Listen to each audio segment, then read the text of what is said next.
সালামু আলাইকুম। আজকের ভিডিওতে বলবো কি কারণে আপনার শিবির করা উচিত। আরেকটু স্পষ্ট করে বলতে হবে, আপনার যদি ছাত্র রাজনীতি করার ইচ্ছা থাকে তাহলে আপনাকে অবশ্যই শিবির করতে হবে। তবে ভিডিওর শেষে আমি বলবো শিবিরের কি কি খারাপ দিক আছে বা শিবিরের কি কি জিনিস থেকে আপনাকে সতর্ক থাকা উচিত সেটাও আমি ভিডিওর শেষে বলবো। বাট শুরুর দিকে আমি এই কথা বলবো যে কি কারণে আপনার শিবির করা উচিত। দেখেন, শিবিরের যারা প্রাক্তন শিবির তাদেরকে যদি আপনি দেখেন, আমি সবার আগে সাদিক কায়েমের কথা বলি। সাদিক কায়েম তো বর্তমানে শিবির করতেছে। তো সাদিক কায়েমের বিয়ে দেখে সবাই ঈর্ষান্বিত যে বাংলাদেশের মতো একটা গরিব দেশে বা সাদিক কায়েমের পারিবারিক অবস্থাও যদি বলি মোটামুটি খুব বেশি ধনী না, খুব বেশি গরিব না, যতটুকু আমি জানি। সো তার মতো পরিবার থেকে উঠে এসে এরকম একটা জাঁকজমকপূর্ণ বিয়ে, এটা সে শিবির করে বলেই তার পক্ষে সম্ভব হয়েছে এবং জামাত তাকে সহযোগিতা করছে।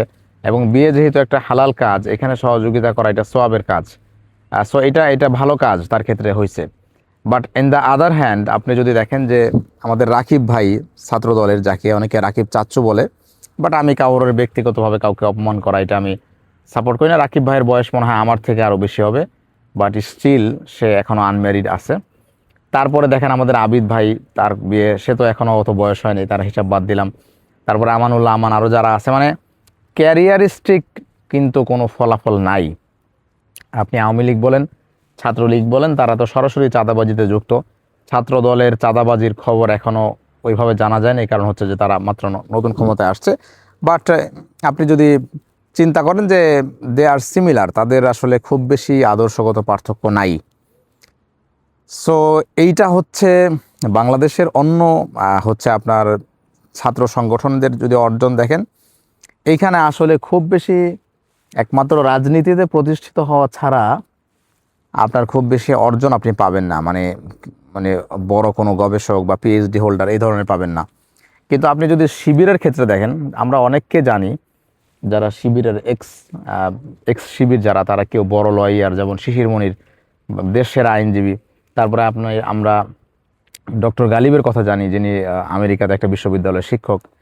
এই ধরনের বিশ্ববিদ্যালয়ের শিক্ষক, পিএইচডি ডিগ্রি হোল্ডার, বড় লয়ার অভাব নাই এক্স শিবির থেকে। সো শিবির যদি আপনি করেন, শিবির আপনাকে সবচেয়ে বড় হেল্প যেটা করবে, এটা আমাদেরকে, আমি একজনের গল্প শুনছি। তিনি আরেকটা কথা বলে রাখি, আমার ক্ষেত্রে আমার কাজ হইল অনেস্ট রিভিউ দেওয়া। আমি কওমি মাদ্রাসা নিয়ে কথা বলি, আমি একজন কওমিয়ান এবং আমার এই পরিচয়ে আমার কোনো আই হ্যাভ নো হেজিটেশন, এবং আমি এতে খুশি যে আমি কওমি মাদ্রাসায় পড়ছি, কোরআন হাদিসের গভীর জ্ঞান অর্জন করার সুযোগ পাইছি।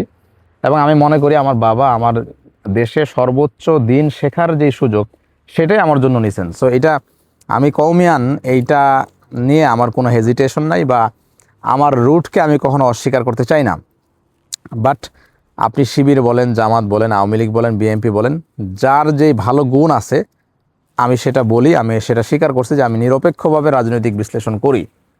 সো শিবিরের ভালো গুণটাকেও আমি যদি হচ্ছে যে অস্বীকার করি, তাহলে কোরআনের এটা বিরুদ্ধাচরণ করা হবে। কোরআনে আল্লাহ বলছেন, ওয়ালা ইয়াজরিমান্নাকুম শানাআনু কওমিন আলা আল্লাহ তা'দিলু ইয়াদিলু হুয়া আকরাবু লিত্তাকওয়া। তোমার যদি কারোর সাথে শত্রুতা থাকে, ধরেন আমি একজন কওমিয়ান হিসেবে মওদুদিবাদের সাথে আমার একটা মানে বিদ্বেষ বলেন বা বিরোধ বলেন, সেটা থাকতে পারে, কিন্তু সেই কারণে আমি শিবিরের কোনো অর্জন বা কোনো ভালো জিনিসকেও আমি অস্বীকার করব। এটা হচ্ছে কোরআনে আল্লাহ বলছেন যে তোমার কারোর সাথে শত্রুতা থাকলেও, কাউকে অপছন্দ করলেও তুমি তার ভালো দিকটা অস্বীকার করবা, এরকম নাইনসাফি করো না। সো ওই জায়গা থেকে আমি মনে করি যে বাংলাদেশে যেহেতু রাজনৈতিক সচেতনতা দরকার এবং সেটা ছাত্র রাজনীতির মাধ্যমে অনেকটা হয়, তো সেই জায়গা থেকে যদি কেউ রাজনীতি করতে চায়, আমি শিবিরের রাজনীতির কথা কেন বলতেছি সেটার আমি ব্যাখ্যাগুলো দিতেছি। তো একজন মেটাতে কাজ করেন, একজন বর্তমানে হয়তো কর্মরত আছেন, তিনি একটা আর যে কিবরিয়ার শোতে আসছিলেন, সেখানে তিনি বলছেন যে হচ্ছে তিনি যখন বিশ্ববিদ্যালয়ে ভর্তি হন তখন শিবিরের ভাইরা তাকে সহযোগিতা করছে। আপনি যদি বাংলাদেশের যে বড় বড় আপনি কোচিং সেন্টারগুলো বলেন, সেখানে শিবিরের অনেক ছেলেবেলে কাজ করে এবং তারা মেধাবী, এবং শিবিরের একটা বড় কাজ হলো তারা মেধাবীদেরকে হান্ট করে। এই জায়গা থেকে আমার একটা পরামর্শ আছে শিবিরের ক্ষেত্রে, সেটা হলো যে মেধাবীদেরকে যেমন আপনারা হান্ট করবেন, আপনাদেরকে যারা দুর্বল তাদেরকেও গুরুত্ব দিতে হবে। কারণ আপনি যদি ম্যাথস পিপলের মধ্যে আপনার রাজনীতি ছড়াই দিতে না পারেন, তাহলে কিন্তু এটা গণমানুষের রাজনীতি হবে না, এটা একটা এলিট শ্রেণীর রাজনীতি হয়ে যাবে। তাহলে আপনি ক্ষমতায় যেতে পারবেন না, বা আপনি মানুষকে ওন করতে পারবেন না গোটা দেশকে। সো যাই হোক, মূল কথায় ফিরে আসি। তো শিবিরের যেটা করে যে শিবির ছাত্রদেরকে পড়াশোনা হেল্প করে। তারপরে আমরা জানি যে এই যে ডাকসুতে বিভিন্ন অনুদানমূলক কাজকর্ম করে তারা হচ্ছে যে হেল্প করছে ঢাকা ইউনিভার্সিটির ছাত্রীদেরকে। তারপরে আপনি যদি বিদেশে যাইতে চান, আপনি যদি স্কলারশিপ নিয়ে বিদেশে পড়তে যেতে চান, সেখানে আপনার স্কলারশিপের কী কী রিকোয়ারমেন্ট আছে সেটার জন্য আপনাকে শিবির হেল্প করবে।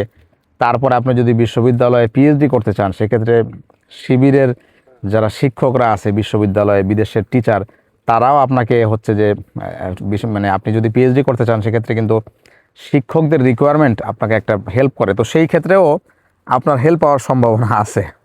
তো আপনি যেই লাইনেই যান, শিবিরের এক্স যারা, তারা কিন্তু ভালো একটা পজিশনে আছে। সো তাদের থেকে কিন্তু আপনি একটা হেল্প পাবেন। সো ওই জায়গা থেকে আপনি একজন ক্যারিয়ারিস্টিক যদি হন, সেক্ষেত্রে কিন্তু আপনার শিবির করার উচিত। এর সাথে প্লাস পয়েন্ট যেটা, সেটা হইলো যে আপনার শিবির নামাজ কালামের গুরুত্ব দেয়, শিবির বই পড়ার গুরুত্ব দেয়, শিবির কোরআন তেলাওয়াত করার গুরুত্ব দেয়, কোরআনের অর্থ পড়ার গুরুত্ব দেয়। এই পর্যন্ত এগুলো শিবিরের খুব ভালো দিক। তবে এখানে আরেকটা কথা আছে, সেটা হলো শিবির মনে করে যে হচ্ছে একটা নির্দিষ্ট রাজনৈতিক ধারা, যেমন হচ্ছে আপনার মওদুদী রহমতুল্লাহ আলীর রাজনীতি বা তার চিন্তাধারা, এটাকে দ্বীনের গুরুত্বপূর্ণ অংশ মনে করে। এইখানে আপনাকে সতর্ক থাকতে হবে। আপনাকে যেটা করতে হবে সেটা হলো যে ভাই, আমি শিবির করব দ্বীনি পরিবেশে থাকতে, নামাজ পড়তে, কিন্তু দ্বীন মানার ক্ষেত্রে, শরিয়া মানার ক্ষেত্রে, আকীদার ক্ষেত্রে আমি কোরআন সুন্নাহ ফলো করব। শিবির এটা ক্লেম করে যে তারা কোরআন সুন্নাহ ফলো করে, বাট সেটা তাদের একটা নিজস্ব দৃষ্টিভঙ্গি আছে। যেমন মৌলানা মওদুদীর যে দৃষ্টিভঙ্গি, সেটার আলোকে তারা হচ্ছে যে যাও কিছু হবে না, ওটা আটকে রাখছে, তো ওইটার আলোকে তারা মোটামুটি একটা চিন্তা ভাবনা করে। সো আপনাকে যেটা করতে হবে, সতর্ক থাকতে হবে হচ্ছে কোরআন সুন্নাহ ফলো করার ক্ষেত্রে। আকীদাগত ক্ষেত্রে যেন আপনি আহলে সুন্নাত ওয়াল জামাতের যে আকীদা, সাহাবীদের প্রতি ভালো ধারণা, এইগুলোর ব্যাপারে আপনাকে জমহুর আহলে ইলম, যারা সারা পৃথিবীর আলেমরা যেই মত দেয়, ওইটা আপনাকে ফলো করতে হবে। তাইলে আপনি শিবিরের যে ভুল একটা কনসেপ্ট আছে সেটা থেকে আপনি বাঁচতে পারবেন। তারপরে দেখেন দাড়ির বিষয়টা, দেখেন আজ থেকে 100 বছর আগে, বিশেষ করে ইস্তেমার যেটাকে বলে, ফরাসিদের যে আফ্রিকান অঞ্চলে ফরাসিদের অনুপ্রবেশ, ফরাসিদের কলোনিয়ালিজম, এবং ভারতীয় উপমহাদেশে ব্রিটিশ উপনিবেশের আগে সব মুসলমানরাই দাড়ি রাখতো। বাট উপনিবেশের পরে ব্রিটিশ এবং ফ্রেঞ্চ কালচারে উদ্বুদ্ধ হয়ে মুসলমানরা দাড়ি কাটা শুরু করে। এবং দাড়ির ক্ষেত্রে মৌলানা মওদুদীর যে থিওরি আছে, তিনি বলেন যে দূরে থেকে দেখা গেলেই চলবে। সো এইটা কিন্তু আরব বিশ্বের আলেম এবং আমাদের দেওবন্দি আলেম এবং মোটামুটি পৃথিবীর মেজরিটি আলেমদের মত হইল যে না, দাড়ি আপনি যদি কাটেন, আপনাকে এক মুষ্টির হচ্ছে যে পরে আপনার কাটতে হবে, মানে এক মুষ্টি রেখে তারপর কাটতে হবে। তো ওই শিবিরের একটা নিজস্ব কনসেপ্ট আছে। তারা হলো যে দাড়ি এক এক সময় এক এক রকম কাট দেয়, ছাড় দেয়, কখনো একদম ফালায় দেয়, কখনো ছোট্ট করে রাখে। আপনি দেখবেন শিবিরের নেতাদেরকে বা জামাতের নেতাদেরকে। আবার যখন বৃদ্ধ হয়ে যায়, যেমন জামাতের আমির, উনি কিন্তু পুরা দাড়ি রাখছে, বা জামাতের যারা মুরব্বী শ্রেণীর মানুষ, তাদের কিন্তু সবার দাড়ি আছে। তারপরে আপনি যদি গোলাম আজম মরহুম বলেন, তারপরে নিজামী বলেন, সবার কিন্তু লম্বা দাড়ি ছিল। তো সেই জায়গা থেকে আমলি ক্ষেত্রে, আকীদার ক্ষেত্রে এবং আমলের ক্ষেত্রে আপনি যদি কোরআন সুন্নাহ ফলো করেন, এই গুপ্ত নীতিতে যদি আপনি শিবির করতে পারেন, এবং শিবির যদি আপনাকে এই স্বাধীনতাটা দেয় যে ভাই তুমি জুব্বা পরো, পাঞ্জাবি পরো, তোমার হোয়াট এভার ইউ ওয়ান্ট, তোমার যা মনে চায় তোমার মতো করে তুমি চলো, এবং হচ্ছে যে বাকি তুমি আমাদের দল করো, সেক্ষেত্রে তোমাকে আমরা সাপোর্ট করব, হেল্প করব, এইভাবে যদি শিবির করা যায়, তাহলে আপনি শিবির করতে পারেন। এই কথাগুলো বলার কারণ হইল, আমাকে অনেকে প্রশ্ন করেন যে ভাই শিবির করা যায় কিনা, শিবির করলে কি কি বিষয় খেয়াল রেখে করা উচিত। তো আমি বলবো যে বাংলাদেশের যদি ক্লিন কোনো রাজনীতি থাকে, সেটা হচ্ছে ছাত্র শিবিরের রাজনীতি। এবং আমি মনে করি যে ইসলাম প্রতিষ্ঠা করতে চায় এমন যুবকদের সব লাইনে অগ্রসর হওয়া উচিত। এমন যুবকদের আমি মনে করি যে রাজনীতির সাথে লেগে থাকা উচিত।